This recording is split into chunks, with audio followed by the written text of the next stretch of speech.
آج 10 رمضان المبارک ہے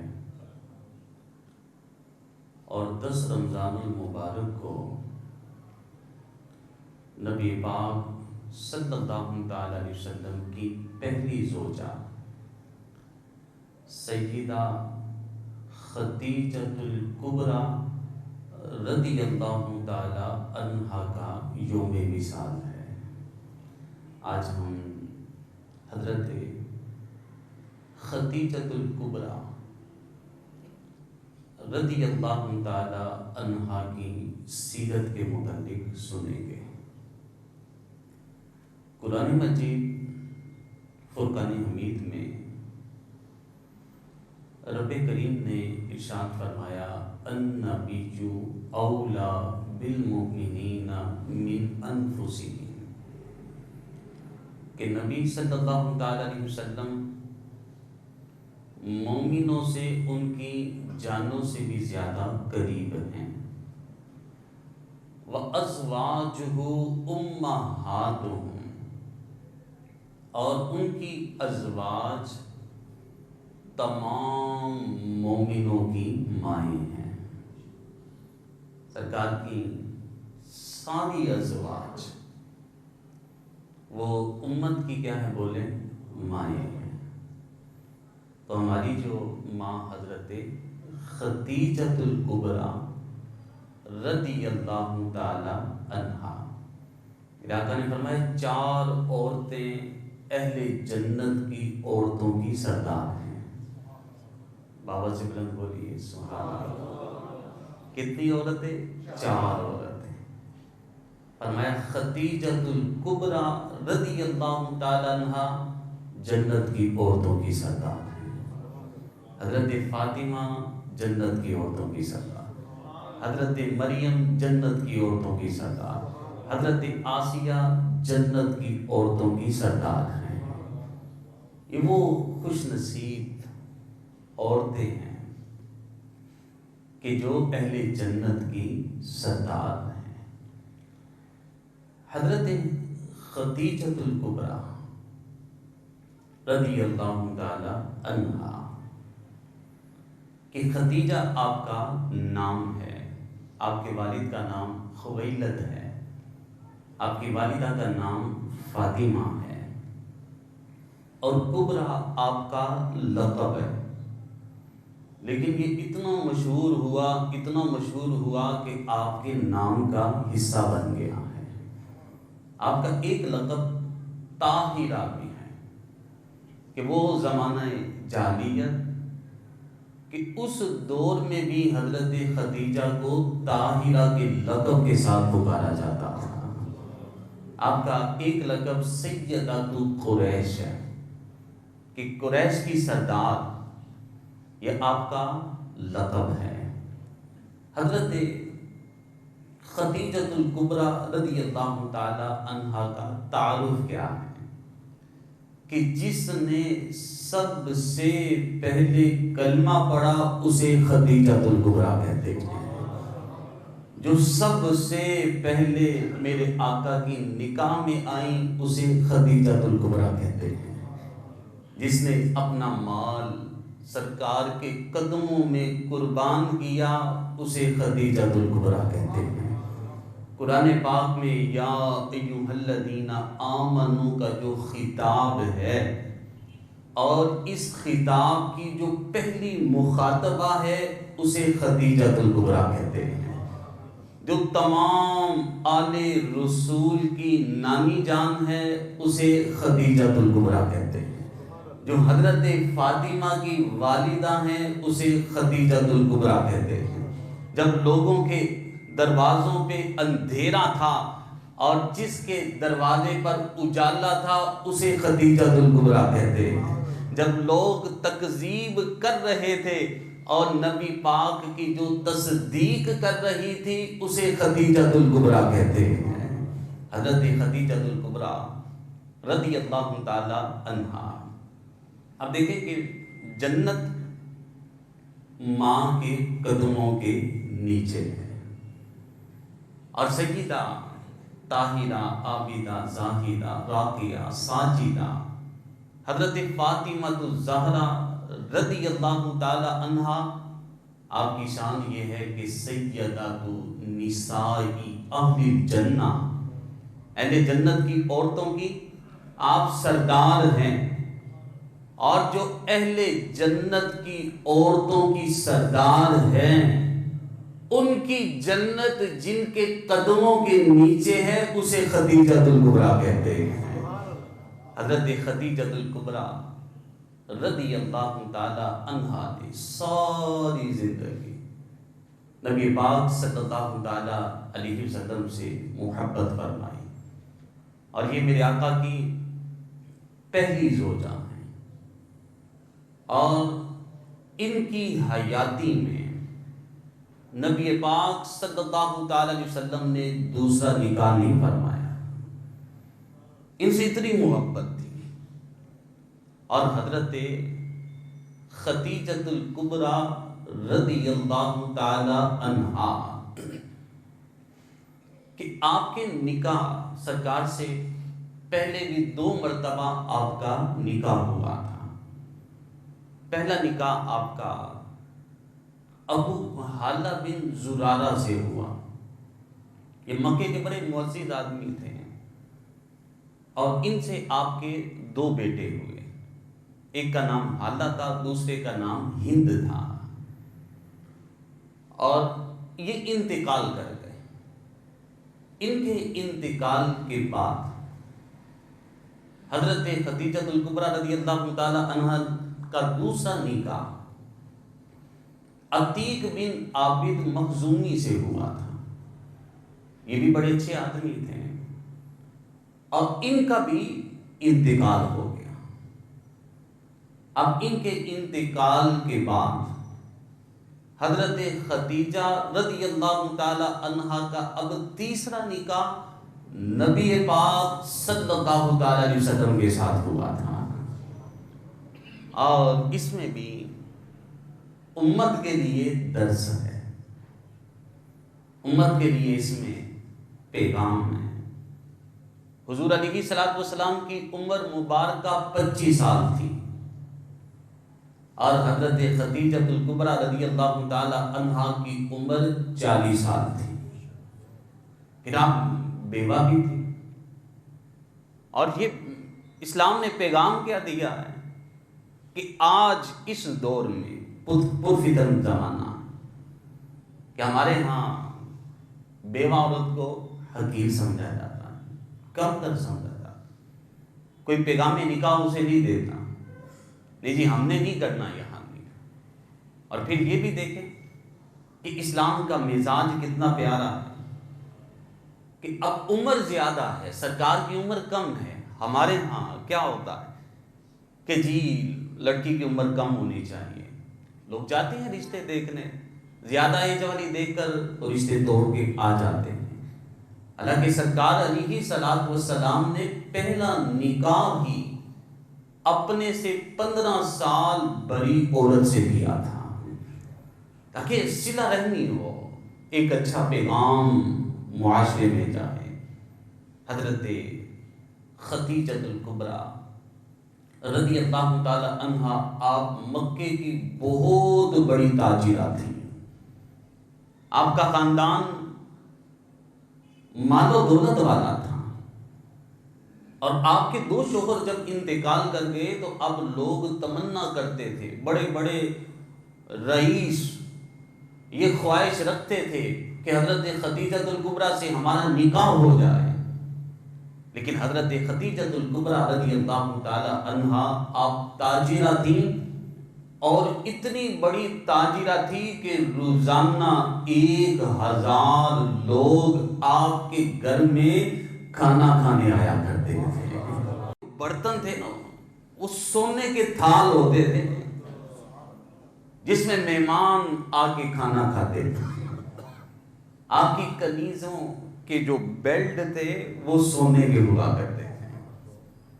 حضرت خدیجہ رضی اللہ تعالی عنہا اتنی بڑی تاجرہ تھی کہ ابو جہل اور ابو لہب جیسا آدمی بھی آپ کے مال کو تجارت کے لیے لے کے جایا کرتا تھا.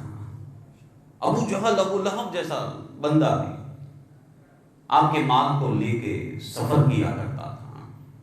حضرت خدیجہ الکبریٰ رضی اللہ تعالی عنہا آپ نے خواب دیکھا، اور خواب کے اندر کیا دیکھتی ہیں کہ آسمان کا چاند ٹوٹ کے میری جھولی میں آ گیا ہے، میرا گھر روشن ہو گیا ہے. آپ کی خادمہ تھی جس کا نام نفیسہ تھا. آپ نے، یہ آپ کی سہیلی بھی تھی، آپ کو اس سے بڑی محبت تھی. کہا نفیسہ میں نے خواب دیکھا ہے، چلو چلتے ہیں معبر کے پاس چلتے ہیں، چل کے تعبیر پوچھتے ہیں کہ اس کی تعبیر کیا ہے. ورقہ بن نوفل اس وقت کا بہت بڑا خوابوں کی تعبیر بتانے والا تھا، اور سابقہ کتابوں کو وہ جاننے والا تھا. سابقہ کتابوں کا علم اسے حاصل تھا، اور وہ آپ کا چچا زاد بھائی تھا. جب حضرت خدیجہ الکبریٰ رضی اللہ تعالی عنہا اس کے گھر میں تشریف لاتی ہیں، فرمانے لگی میں نے خواب دیکھا ہے، خواب کی تعبیر پوچھنے آئی ہوں. تو ورقہ بن نوفل کہنے لگا سیدہ آپ نے آنے کی زحمت کیوں کی ہے، آپ پیغام بھیج دیتی میں خود ہی حاضر ہو جاتا. یہ شان تھی حضرت خدیجہ کی. کہا کہ اے ورقہ بن نوفل میں نے خواب دیکھا ہے، اور یہ خواب دیکھنے کے بعد مجھے بڑی بے قراری ہے، اور میں اس کی تعبیر پوچھنے آئی ہوں. میں نے خواب یہ دیکھا ہے کہ آسمان کا چاند چمکتے ہوئے میری جھولی میں اتر آیا ہے، مجھے اس کی تعبیر بتائیں. ورقہ بن نوفل کہنے لگا کہ اس خواب کی تعبیر یہ ہے کہ آپ کا دوبارہ نکاح ہوگا، لیکن اب جو آپ کے نکاح میں آئیں گے ان کی شان یہ ہوگی کہ وہ صادق بھی ہوگا، امین بھی ہوگا. ان کی شان یہ ہوگی کہ جب وہ چلیں گے تو پتھر بھی ان کو سلامی پیش کریں گے. ان کی شان یہ ہوگی کہ جب وہ گھر سے باہر نکلیں گے تو بادل ان کے اوپر سایہ کر لے گا. ان کی شان یہ ہوگی کہ وہ بڑے نرم دل ہوں گے. ان کی شان یہ ہوگی کہ وہ صلہ رحمی کرنے والے ہوں گے. ان کی شان یہ ہوگی وہ غریبوں سے محبت کرنے والے ہوں گے، مسکینوں کا خیال رکھنے والے ہوں گے.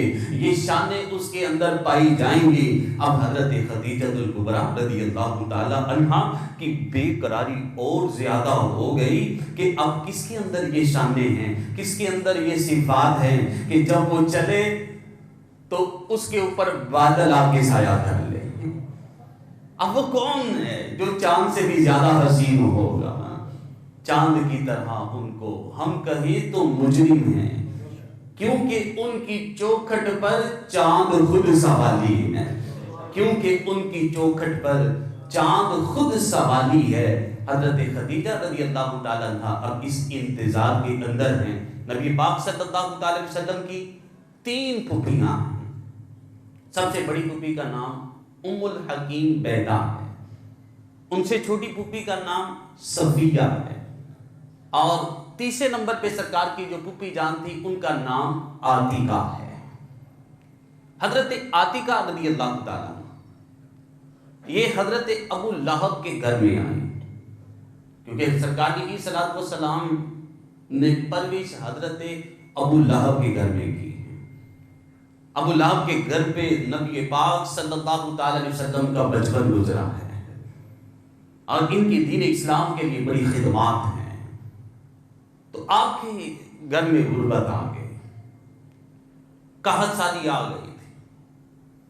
حضرت عاتقہ آئیں اور آ کے کہنے لگی کہ ابو لہب میں اس لیے آئی ہوں کہ اب یہ محمد صلی اللہ تعالی علیہ وسلم بڑے ہو گئے ہیں تو کیوں نہ ہو کہ ہم ان کا نکاح کر دیں.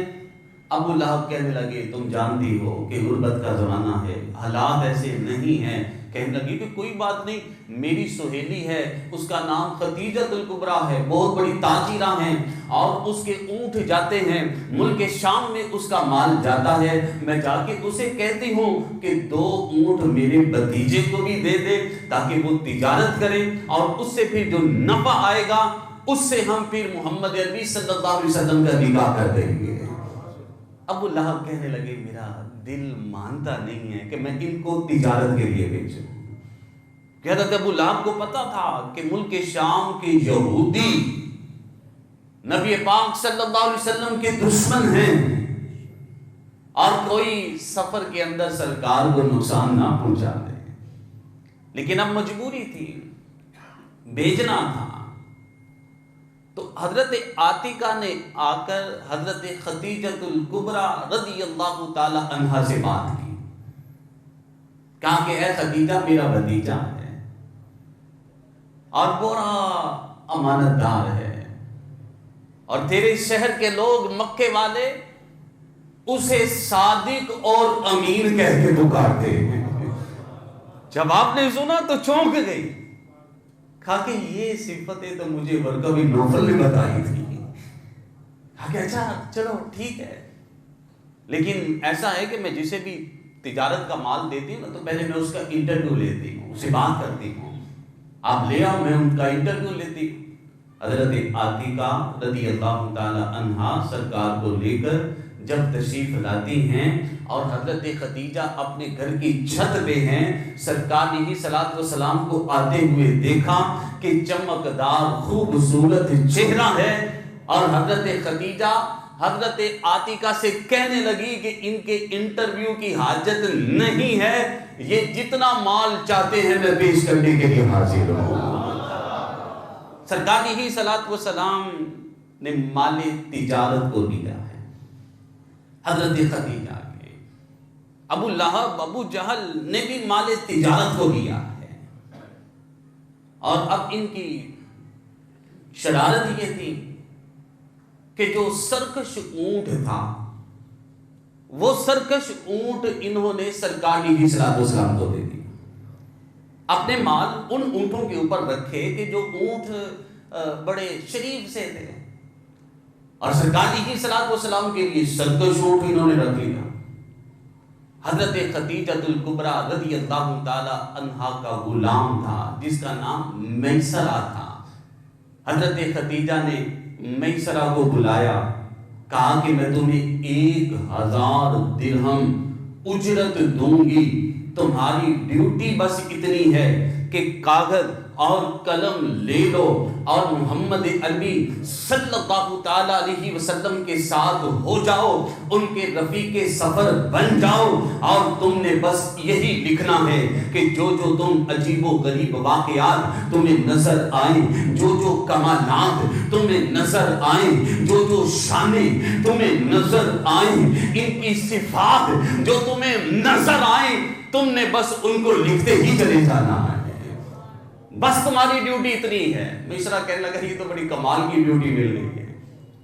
اب ابو جہل اور ابو لہب ان کو یہ تھا کہ ہم قافلے کے امیر بنے، ہمارے زیر سایہ یہ قافلہ سفر کرے، کیونکہ ہم تجربہ کار ہیں، اور محمد عربی صلی اللہ تعالی علیہ وسلم کا پہلا سفر ہے، اور ان کو تجارت کے تو اصول و ضوابط نہیں آتے ہوں گے، یہ آپس میں یہ بات کر رہے تھے۔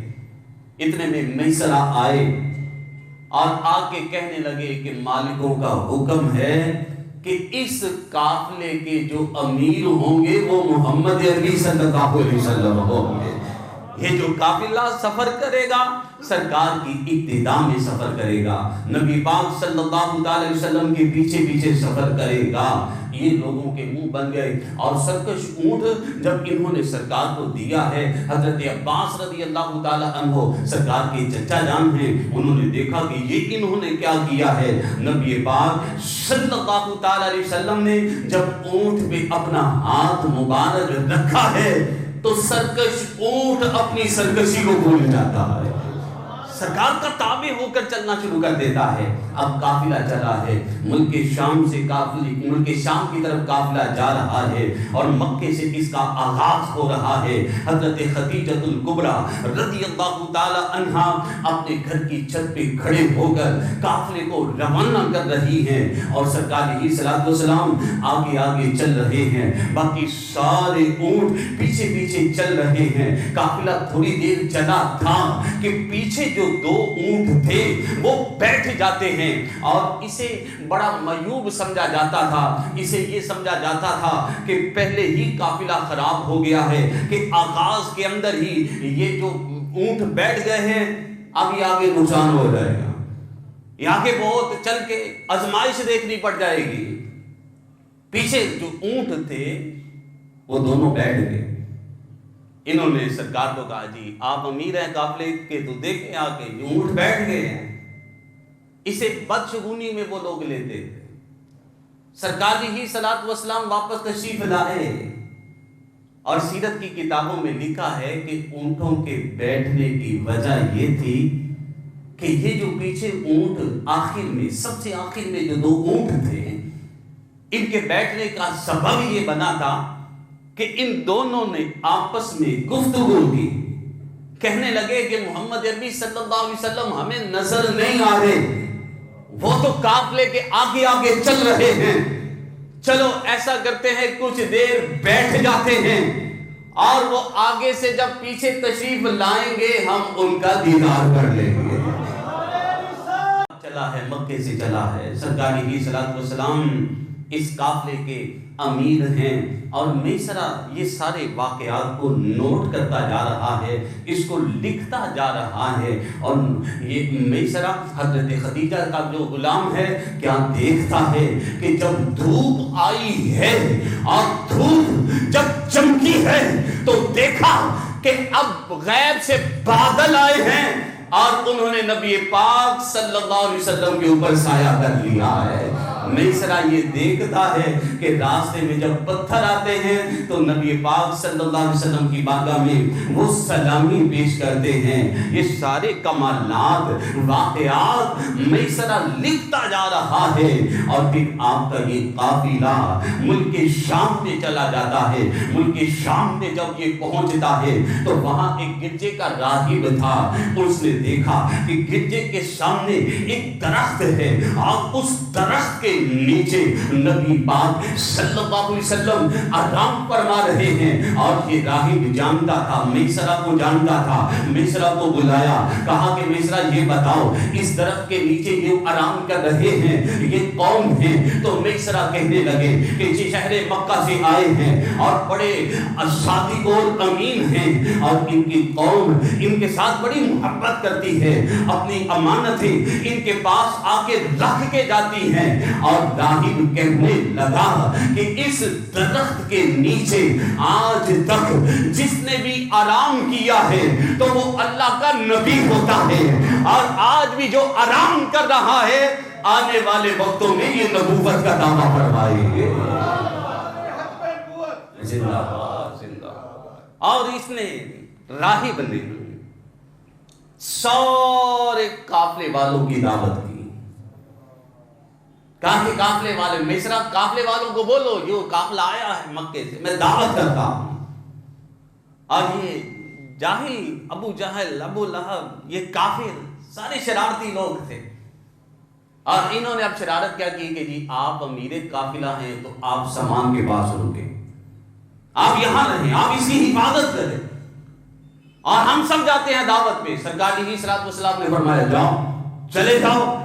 اب جب یہ لوگ راہب کی دعوت میں پہنچتے ہیں اور راہب قافلے کے شرکاء کو دیکھتا ہے اور میسرہ کو کہتا ہے میسرہ وہ کہاں ہے جن کے لیے میں نے دعوت کو سجایا ہے, جن کے لیے میں نے دعوت کی ہے وہ کہاں ہیں؟ جب تک وہ نہیں آئیں گے میں ان کو کھانا نہیں کھلاؤں گا۔ حضرت میسرا جاتے ہیں، سرکار کی صلاۃ والسلام کو لے کے آتے ہیں، راہب یہ دعوت پیش کرتا ہے اور کہتا ہے، میسرا کو کہتا ہے کہ جلدی سے ان کو واپس لے جاؤ، ان کو مکے میں لے جاؤ کہ ان کے اندر وہ تمام صفات پائی جاتی ہیں کہ جو سابقہ کتابوں کے اندر موجود ہیں، کہ آخری نبی کی جو شانیں میں نے سابقہ کتابوں کے اندر پڑھی ہیں وہ ساری شانیں ان کے اندر موجود ہیں۔ سرکار کی صلاۃ والسلام ملک شام کے بازار میں مال تجارت کو لے کر آتے ہیں اور وہاں کافر کہنے لگے کہ لات و عزا کی قسم اٹھائیں، لات و عزا کی قسم اٹھائیں تو پھر ہم آپ کا مال خریدیں گے۔ سرکار کی صلاۃ والسلام نے فرمایا،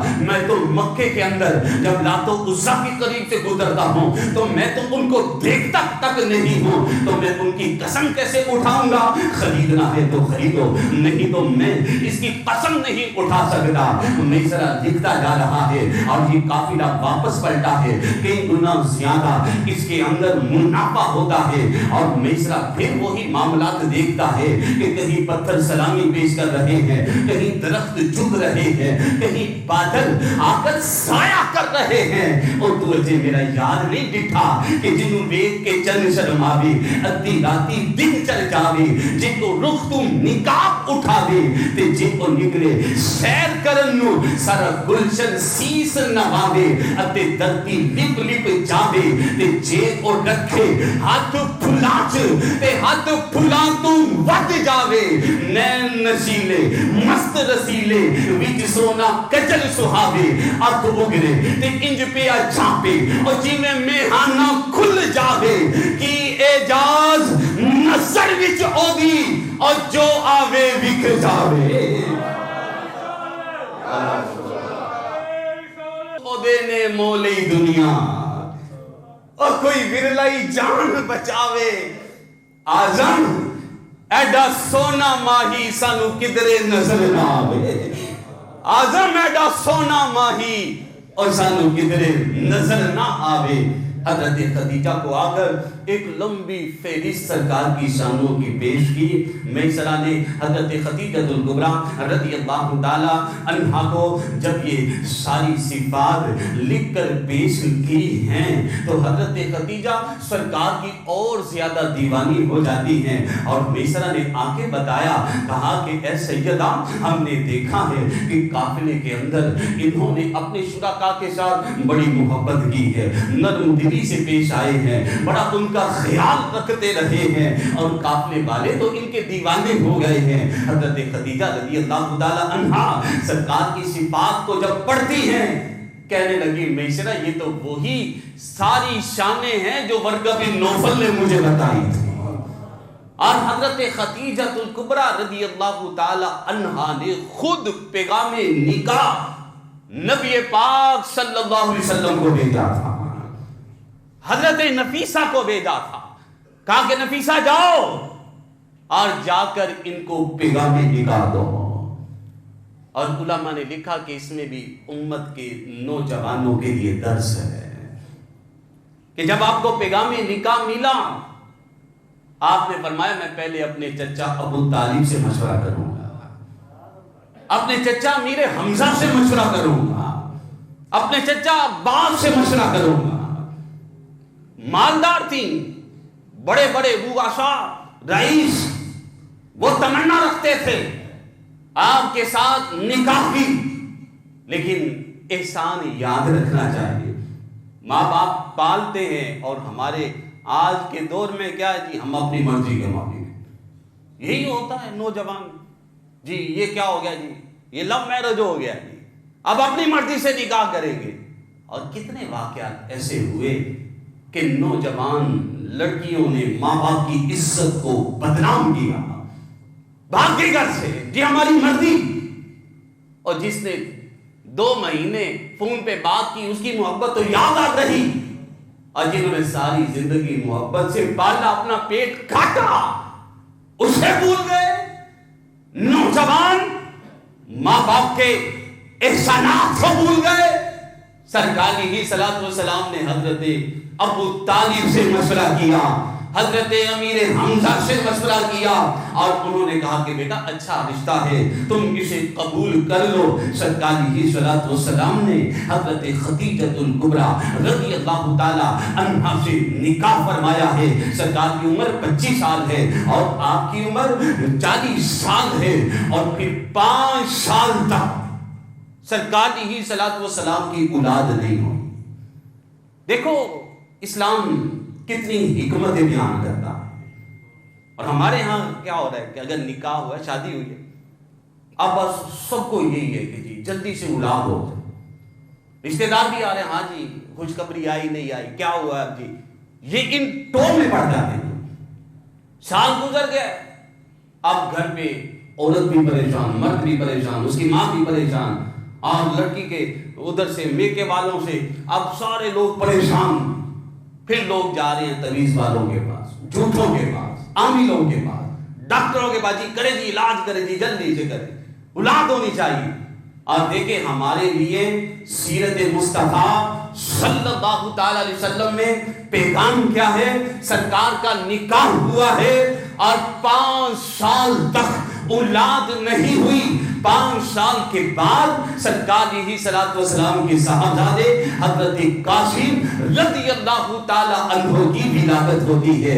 اس لیے امت اگر سرکار کی سیرت کو پڑھے گی، سرکار کی سیرت کا مطالعہ کرے گی، امہات المومنین کی زندگی کا مطالعہ کرے گی، تو پھر یہ غم، پریشانیاں، دکھ، درد یہ ختم ہو جائیں گے، اور گھر ہے جو امن کا گہوارہ بنے گا کہ جب ہم سنت رسول پہ چلیں گے، سرکار کی سیرت پہ عمل کریں گے۔ حضرت خدیجہ الکبریٰ رضی اللہ تعالی عنہا یہ وہ خاتون ہیں کہ جنہوں نے اپنا مال اسلام کے لیے پیش کیا ہے، سرکار سے نکاح ہوا ہے، اور انہوں نے اپنا گھر سرکار کی صلوات و سلام کے قدموں میں پیش کر دیا ہے۔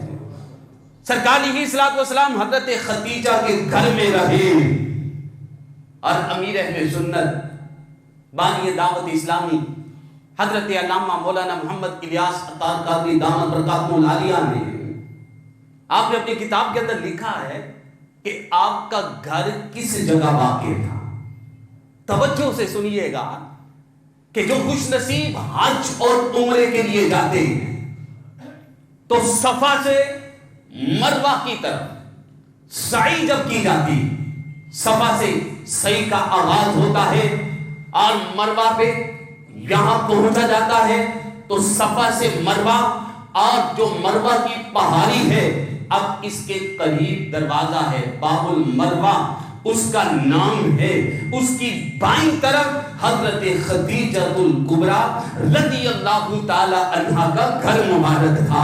اور جو بھی جائے عمرے کے لیے، حج کے لیے جائے، جا کے وہاں پہ سعی کرے، اور جب وہاں مروہ پہ پہنچے تو دروازے مروہ کے بائیں سائڈ پہ دیکھے کہ یہ وہ جگہ ہے جہاں سرکار کی صلوات و سلام 25 سال رہے ہیں۔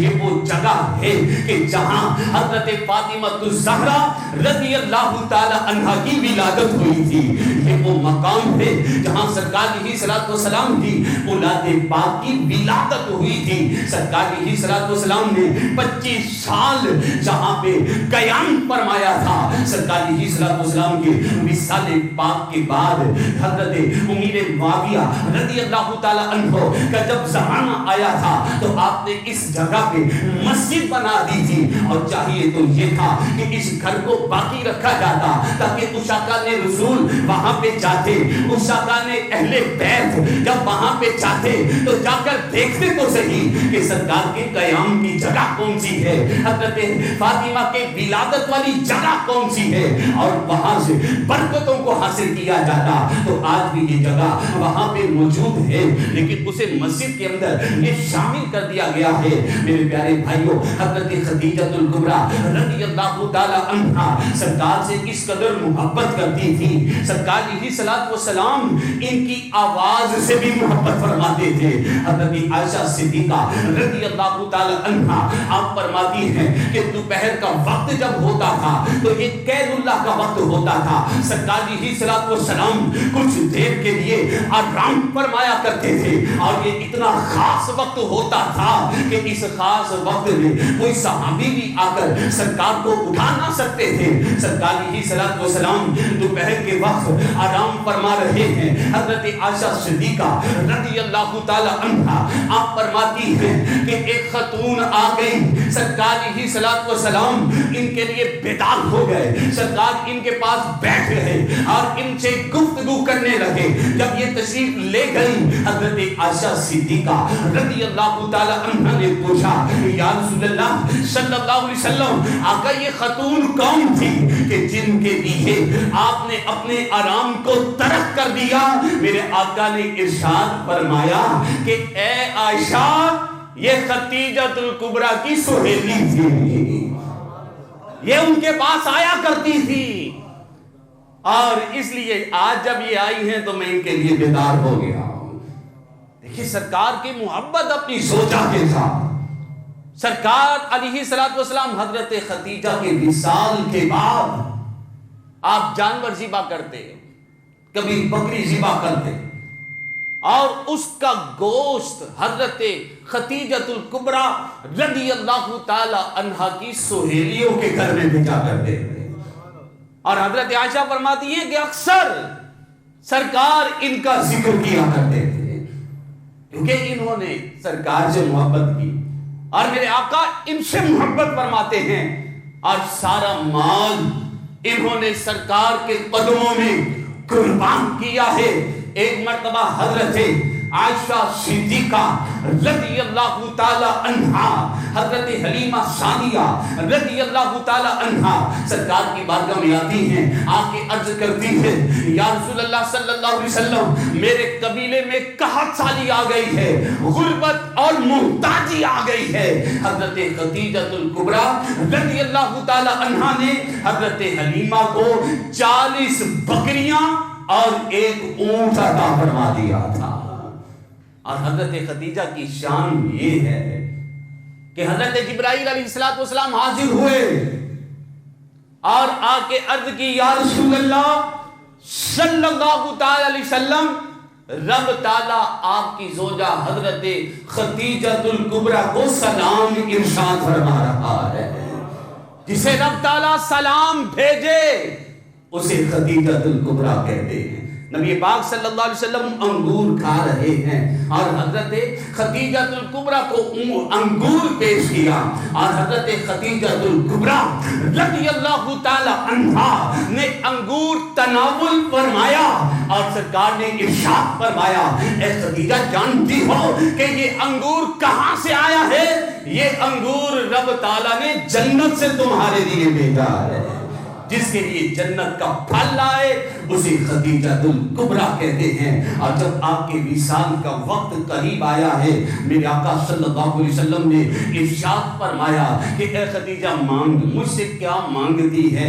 حضرت خدیجہ الکبریٰ رضی اللہ تعالی عنہا کہنے لگی کہ آپ نماز کے لیے جا رہے ہیں، آپ تشریف لے جائیے، میں آپ کی یہ بیٹی حضرت فاطمہ موجود ہیں. اس وقت آپ کی عمر 5 سال تھی اور میں اسے بتا دیتی ہوں کہ مجھے آپ سے کیا لینا ہے. سرکار علیہ الصلوۃ والسلام جب واپس تشریف لاتے ہیں اور حضرت فاطمہ کو فرماتے ہیں کہ اے فاطمہ بتا کہ تیری والدہ نے مجھ سے کیا مانگا ہے.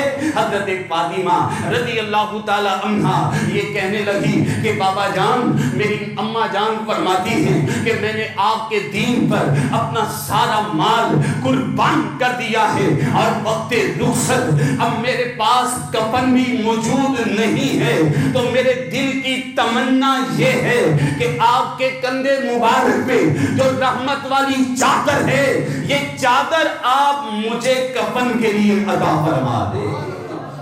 میرے پیارے بھائیوں، سرکار علیہ الصلوۃ والسلام نے اپنی رحمت والی چادر حضرت خدیجہ کو پیش کرتی تھی۔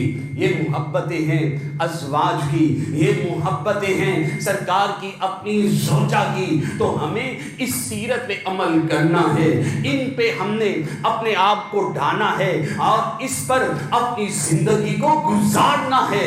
آج ہمارا جو دور ہے وہ جی میاں بیوی کا ذہن نہیں مل رہا، جب سے شادی ہوئی ہے تب سے لڑائیاں چل رہی ہیں، اور آپ چلے جائیں کچہری میں وکلا آپ کو بتائیں گے کہ سب سے زیادہ جو کیس ہیں وہ طلاق کے ہیں، طلاقیں ہو رہی ہیں۔ وجہ کیا ہے کہ ہم نے دین کو پڑھا نہیں ہے، اس سیرت رسول کو پڑھا نہیں ہے، سیرت امہات المومنین کو امت کی عورتوں نے پڑھا نہیں ہے، جس کی وجہ سے گھروں کے گھر اجڑ گئے، طلاقیں ہو گئی اور معاشرہ تباہ ہو گیا۔ تو پیارے بھائیوں، آؤ آج 10 رمضان المبارک حضرت خدیجۃ الکبریٰ رضی اللہ تعالی عنہا کا یوم وصال ہے، اور آپ کی سیرت پہ بیان کرنے کا مقصد یہی ہے کہ ہم اپنے گھروں میں جا کر حضرت خدیجۃ الکبریٰ رضی اللہ تعالی عنہا کی سیرت کو بیان فرمائیں۔ اللہ تعالیٰ کی بارگاہ میں دعا ہے کہ ہمیں عمل کی توفیق عطا فرمائے۔